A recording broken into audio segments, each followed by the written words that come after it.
umaasa po kami na sa kanya po magmumula ang pagbabago. Hindi po totoo na yung mga nakaupo, nanunungkulan sa ating gobyerno, hindi nangungupit. Lahat po yan nangungupit. At least si BP Binay bumabalik sa tao, sila hindi. Well, I believe that he is the most efficient, he is very sincere, and he is very, very qualified. Ganun talaga, maganda sila magpalakad ng Makati, and kahit may mga issue namang nababanggit, alam namin na nagagawa nila yung mga dapat nilang gawin para sa bayan namin.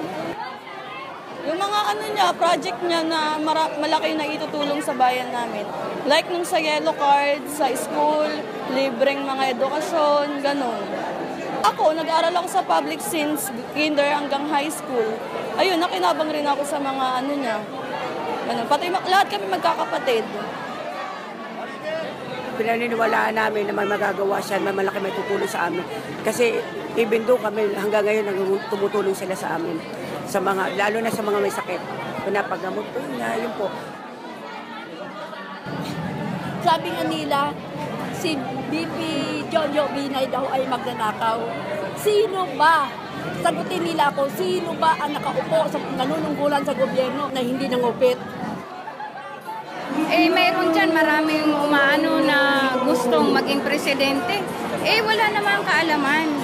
Dapat tayo, mga mamayan, himay-himayin natin. Matuto na tayo. Pag naulit yun, parang baliwala na ang Pilipinas. Wala na mangyayari sa atin.